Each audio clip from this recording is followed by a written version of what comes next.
And we are back. This is Doc Williams talking with Dr. Brian Paris, the CEO of Advanced Spine and Wellness Center, and then also the I Hate Knee Pain program, also at the Rockville, Maryland location and the Hyattsville, Maryland location. Brian, how are you doing today? I'm doing great, man. Ready to Now, rock and roll. awesome. Well, thank you very much for the time and for being here. Brian, you got a lot going on, a lot of different things, a lot of different programs. For the audience that might not be familiar with you, what do you do in a concise fashion? What is the main mission that your company is involved with? Well, first of all, thank you very much for having me here. And I also want to thank my mom for not putting me on Ritalin because I've taken ADD to a whole new level. As you said, we got a lot going on. But I think that to sum it up, we do holistic pain management.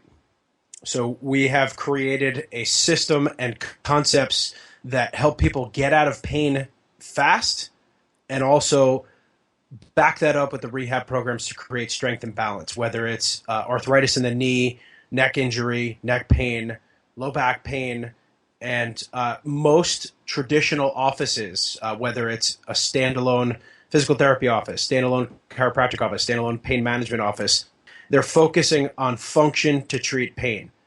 Our systems focus on relieving and eradicating pain quickly without using drugs or surgery, and then approaching function through rehab.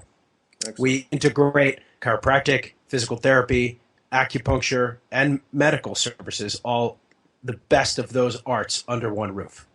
That's excellent. I think that's a very unique approach for sure when you're thinking about health and wellness. Brian, how did you come up with this concept of combining everything in this holistic fashion? Well, I started about 15 years ago. I started as a chiropractor, and specifically my techniques and were focused on biomechanics and posture, not just spine manipulation. So I went through many extra courses of study and experience to be able to do postural restorative techniques. And I saw that I would get athletes in or people that still had destroyed spines, yet they functioned at 100% level.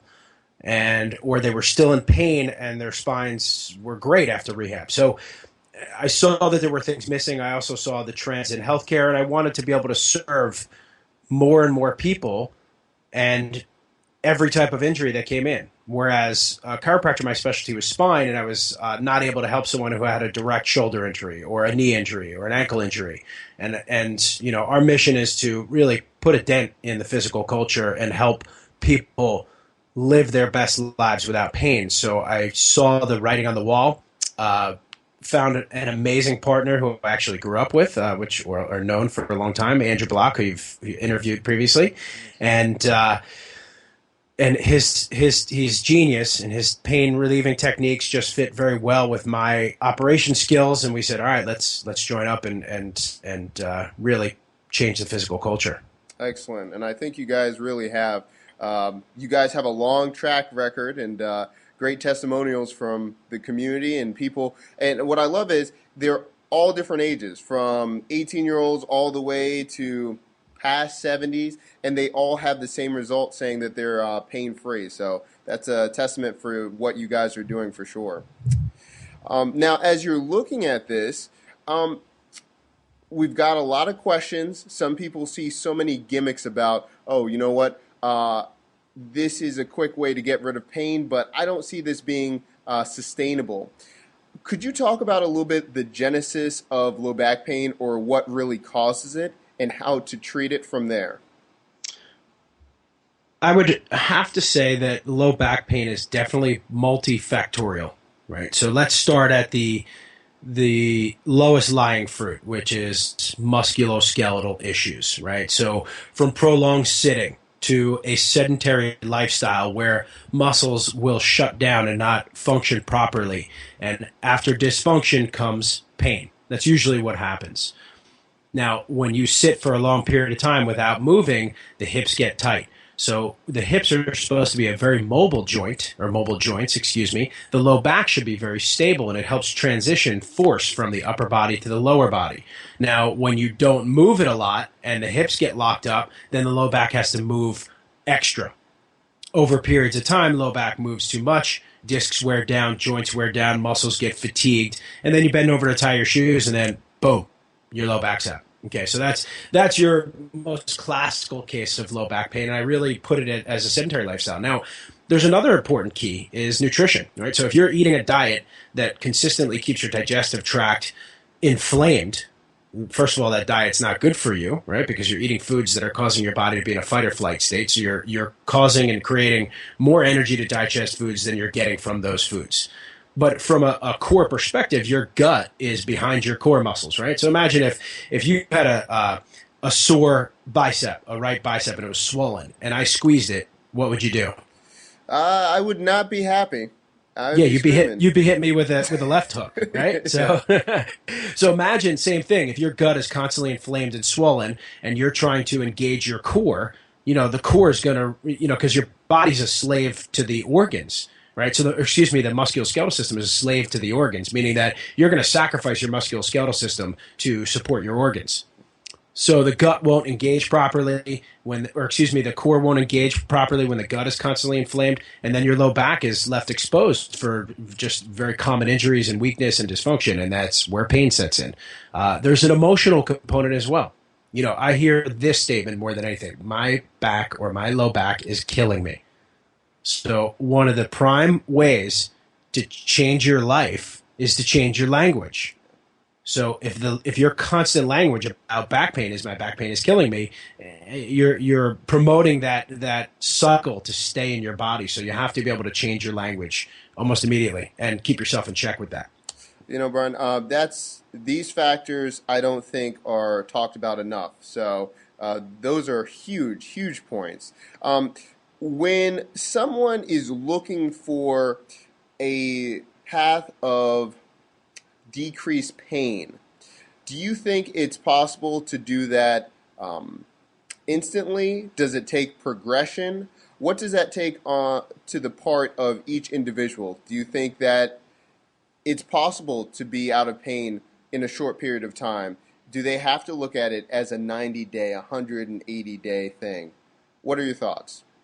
Well, I think you have to discern between acute pain and chronic pain, right? Because acute pain is necessary for us to survive, right? So if I'm playing basketball and I twist my ankle and it hurts, that's happening for a reason. And I'm not a professional basketball player, so I'm not going to fight that pain. I'm going to listen to it and say, "All right, dude, stop playing because you injured yourself.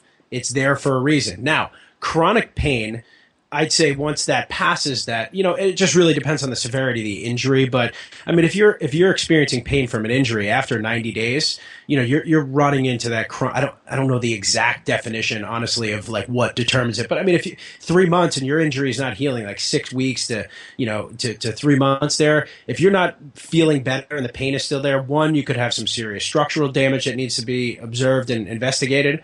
And two, it then becomes this whole cycle into chronic pain. So to end it immediately, we like to see results where like, holy moly, I actually feel better. This chronic pain is not here. Now it can return, and that's when you have to start looking into the other elements of, do I have structural problems like a disc problem? Is there torn muscles or torn ligaments, things like that? How do I change my thinking about this condition? What do I put in my mouth that doesn't inflame this condition? Because pain is intimately related, as well as every autoimmune condition, intimately related to the foods that you're putting into your mouth. Now, that's a perfect segue. Now, Does that answer that one? that answers it perfectly. No, that's great. Because for the audience to circle back, really they need to understand, like you were saying, understanding the difference between acute and chronic, making sure that that is understood, and then going from there. So those were excellent points. When you were talking about nutrition and how important it is, a lot of people hear different fads, such as zone, such as paleo. What would you encourage a person to think about as a lifestyle decision when they think about the relationship with food and nutrition? It's heavy because there's a lot of I mean there's tremendous emotional connection to food and dieting and things like that. So I think it's really individual, and there's also a biochemical individuality, like what foods work well for you, and then also what are your goals. Do you want to lose weight? Do you want to perform? And there's a million different diets out there. So I think you have to find what works best for you and what your goals are. I know a lot of this audience is probably CrossFitters and people who train at a very high level. So they have to be based on performance nutrition, right? So they're going to decrease their body fat while maintaining muscle mass and be able to perform consistently over a period of time. So that's going to require different percentage of macronutrients. Now, for myself, as you know, I've gone through a million different diets and a million different things because I dig it. It's like a hobby of mine to use myself as an experiment. And lately, I've been working with bulletproof dieting and intermittent fasting, which I found works very well for me. And I've really been focusing on the fat content in my diets to increase my brain power, as well as using the most efficient fuel systems for my body so that I don't have to constantly be focusing on digesting and excreting, because the more you use that system, the faster it runs out. So I've found some great results for myself personally, and there's a lot of different things out there. That's excellent. Piggybacking on that, where do you look for guidance when you're looking into either nutritional information or different techniques? Where do you look for guidance? I have some, I guess I would say, online mentors, because I don't necessarily have like I had awesome professors in school and I'm not in touch with them anymore. So now I've found the right resources and look for things like Dave Asprey with Bulletproof, the Bulletproof Executive. I love his take on nutrition. Tim Ferriss, 4 Hour Body.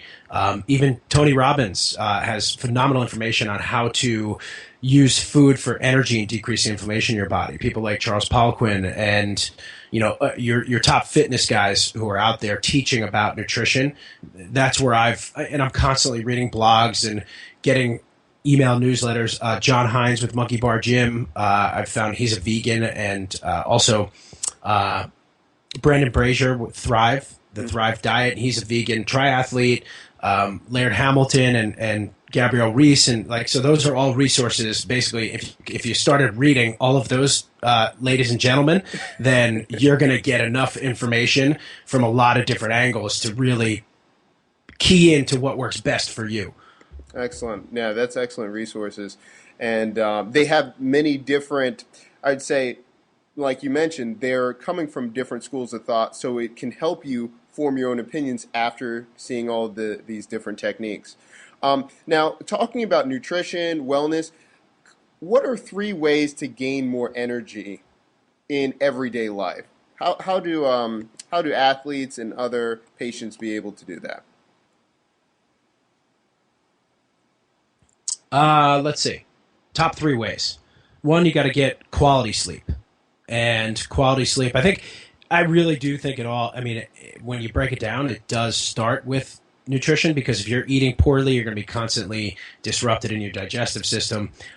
You have to get rid of chronic pain, and the way to do that is to change your physiology, change your focus on what you're focusing on, and change your language about that pain. So I think that's going to immediately give you energy. So we had nutrition, we have, basically those 3 elements of changing your physiology, meaning the way your posture is being used or the way an injury is taking place, changing what you're focusing on, changing what you are, your language about it. And I think deep down, energy is a choice, right? You have to eliminate all these other factors. Like if you have food allergies, get rid of them. If you have chronic pain and injury, bad posture, if you're living a sedentary lifestyle, you got to get up and move. People always ask me, what kind of chair should I get? My company's going to give me a $500 stipend. I said, well, take $25, buy the crappiest chair, and keep $475, because the best chair you can have is the one that makes you stand up, and get a stand-up desk. They're like $300, so spend money on that, not a chair. So you have to move and exercise on a consistent basis, putting yourself, I think, in a state of gratitude, and that helps just live with more energy. Trade in your expectations for appreciations. Be grateful for the little things, the breath that you can take, the morning walk with your children, or breakfast ride, or a ride to school. But really, energy is a choice.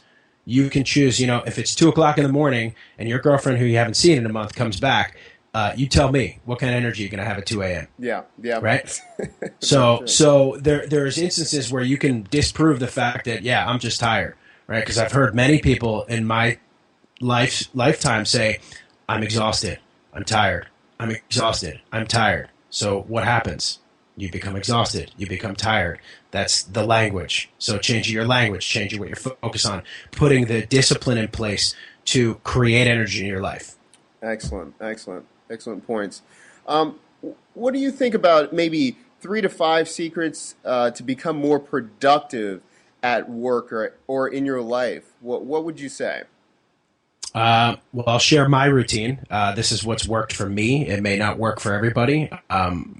One of the biggest things that we all face today is the bombardment of distractions. When you look at what marketing does and how smart neuromarketing has become, where people can tap into your brain and completely distract you, social media, it's constantly coming at us. So I have found meditation to be one of the most powerful tools to enable me to be more productive, and not on the quantity of time, but on the quality of my time. So I'm an early riser. I typically will wake up at 5 a.m. If I'm going to look at my phone, the only thing I'm looking at is what the workout is, what the WOD of the day is, so that I can prepare my gym bag for later that day. However, I fight the urge to check my email. I fight the urge to check any I fight it like with massive determination. I do not check it. Like I almost have to bite my finger sometimes because it's addicting. So I wake up at 5 a.m., do my, teeth brush, shower, whatever. I will meditate for 15 minutes, and that allows me to basically observe my emotions, observe my thoughts, but know that I am not those thoughts. I'm not those emotions. So it really allows me to just clear my mind out, and I'm most creative after that. So I'll typically journal, I'll brainstorm some ideas, and that's before I check email. And anywhere between 20 to 30 minutes a day, I'm going to do some kind of reading of something like a biography or a personal development book or something along those lines. Additionally, I'm loaded up with, several different podcasts. So instead of watching TV when I eat, I should probably just be eating, but I will listen to a podcast. When I'm driving, I'm listening to a podcast. So I love listening to interviews of people who have just been successful in life, and from two different perspectives. One, I like to listen how people interview, and I like to listen to the interviewees as well. And then I think your internal language, and learning to control that, have that internal locus of control, and be able to respond to life and realize that, life happens for us, not to us, so that we have the control. Excellent, excellent. Very, very detailed, and a lot can be taken away from that. Thank you. You're welcome. Two last points, Brian, if you don't mind. One being that, like we were talking about, you always got something going on at the clinic. There's some developing good news, a lot of new things. Could you touch upon at least two that I know of, maybe more, of the new equipment that will be added as well to the Wellness Center in the Rockville location? Yes. Certainly. We're very excited because we're constantly innovating. We want to innovate and create the pulse for healthcare, and implement the tools that we see best to help people get out of pain quickly, and then also have the best recovery strategies. So the first thing we're bringing on board is called whole body cryotherapy. You may have seen where there's some of these places popping up around in the bigger cities. It's big out in LA, and a lot of professional teams are using it. It's a roughly about negative 250 degrees, where it's nitrogen derived freezing cold, basically, and it's for 2.5 minutes. So it causes you to burn 500 to 700 calories in those 2 to 2.5 minutes, because you have to put all your efforts into heating your body system. It takes the blood away from the extremities and puts it into the organs, so it flushes that autonomic system. And I look at it as like the central line that never gets exposed to that much blood and that much smooth muscle contraction. So there's a tremendous autonomic healing effect. Reports have shown that it helps with arthritis pain. It helps with chronic pain in general. It also helps with depression. There's a lot of things leading to that. So, plus it gets your skin tighter. So Yeah. there's an aesthetic component and there's a physiological and a health component. So Excellent. that's the first thing. Yeah. The next tool that we're getting is one of the most cutting edge pieces of strengthening equipment in the market today. It's called ARX, Adaptive Resistance Exercise. And the unit that we're getting has three different components. One is a pulling component, one's a pushing component, and one is a leg pressing based component. And they're basic movements. However, the great part about this technology is that there's computerized control of eccentric and concentric contraction. So we're able to put maximum loads in a shortest period of time, and when there's a failure of that eccentric load, which is where you gain your most strength, the machine helps support you versus, like, imagine if you're bench pressing and you're doing eccentric, like you're doing negatives. When you fail, if you don't have someone spotting you, you're cracking your rib cage. So these machines, or this specific machine, allows us to do that. So we've added into our strength component for our core strengthening as well as our knee program to add into the strength part of dealing with an arthritic knee, as well as having some of our fall prevention and gait training programs. Excellent. Excellent. Who do you think benefits the most from the ARX system? Where do you see the market for your patients and athletes?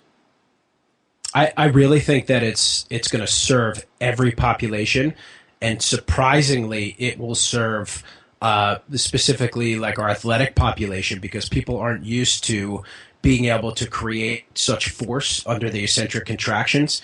We've had some of our CrossFitters, almost throw up after 4 reps, and Oh, when you wow. can do that to someone like Jimmy Violand, who I'm plugging right now, we all know who he is. When he can almost puke after 4 reps, we know we've got a piece of equipment that's going to push you. However, sorry for those general population people out there. Our intention is not to make anybody puke, but we're able to really control the load so that even someone who's in their 70s, 80s, and 90s can create a tremendous amount of strength. And that's what's going to help us age better. Is, when you got muscles pulling on bones, you're going to strengthen your bones, you're going to strengthen your muscles, you're going to get that hormonal profile up to keep your body young. Yeah, excellent. And I think that's very true because correct me if I'm wrong, but if you see some of the patients that are older, but they have been around on the farm, have done strength all their life, they're in a lot better shape than ones that didn't have that muscular development earlier in life. Certainly.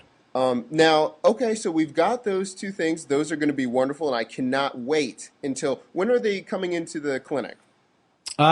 We should, like, roughly by the 3rd week of April, our systems, equipment will arrive, systems will be developed, and things will be moving in full swing. Excellent. And one last thing before we let you go, could you explain or touch upon? I know this is going to be very broad, so whatever part It's you want okay. to talk on. For CrossFitters in general, they put so much wear and tear on their bodies. So many things are going on. What if they're trying to get to the next level, being in regionals or the games? What must they understand to incorporate in their approach to training and recovery? What do you think is essential? I think there's a couple components in this. A lot of these tips that I'm going to throw at you don't necessarily. I mean, yeah, they will specifically hit CrossFitters, but other athletes as well. I think one very overlooked area is training your feet, right? So now a lot of CrossFitters wear either the Olympic lifting shoes, which you need to create more strength. But I think if you're gonna work on really getting to that next level, doing some barefoot training is going to be helpful on the times that you're not doing your heavy lifting days, because your spine, your legs, your neck, your shoulders, they all touch the floor through your feet. So working foot strengthening and mobility is very important. I also think CrossFit is a very sagittal plane dominant sport. So there's not a lot of frontal plane, like side to side movements. There's not a lot of transverse plane movement, which is the rotational movements. And that's where injury occurs, right? So if you can add those training components into your workouts, whether there are other days that you're not doing heavy weights. Because if you look at all the moves from all Olympic lifting is sagittal plane, but if you can't control your body and quiet it down and slow it down in those other planes, that's where injury occurs, right? So like if you can't stop your body from twisting or you can't stop your body from leaning over in a direction, that's where the injuries usually occur. Besides the chronic, wear and tear of the joints that can happen. So that's a key component. Nutrition is crucial for recovery as well as performance, and taking active recovery. I think even working in, things like yoga, taking a walk, and not necessarily pushing it 7 days a week, like really paying attention to what the recovery strategies need to be. I think that the cryotherapy is one of the best recovery strategies out there. Foam rolling obviously is a big thing. People in CrossFit love to mash lacrosse balls into their body all over the place, right? Yeah. And it's just always interesting because I've seen wherever there's pain, the cause of the injury is usually 6 inches above, left, right, or below. So our initial logic is if it itches, scratch it, right? And if it hurts, smash it. So I think that there needs to be proper attention paid to what other tissues and what other areas of the body could be causing the pain versus just hitting the pain with a lacrosse ball. And I often see that. So, and that sometimes can piss off the injury versus helping it heal. Excellent. Well, Dr. Paris, thank you very much. This is, do you see look, you can't see it. I've been taking 3 pages of notes. 3 pages of notes for this. Awesome. We're going to have to break this up. This is great. This is great stuff. Thank you for the time. Before you go, where can the good people find you? So you can find us at www.advancedwellnesssystems.com or ihatekneepain.com. Excellent. And then on our typical, we're on Facebook, Twitter. I think we're actually on Instagram too, but we do stay pretty active on the Facebook social media side of things. We have YouTube videos on our channel as well. And thank you, Doc, for your relentless efforts to helping people really get exposure to things that they otherwise wouldn't have gotten, from CrossFit to nutrition to training to health and fitness and all of it. So thank you for your time. Not a problem. Thank you so much, and we look forward to speaking with you in the future. You got it, man.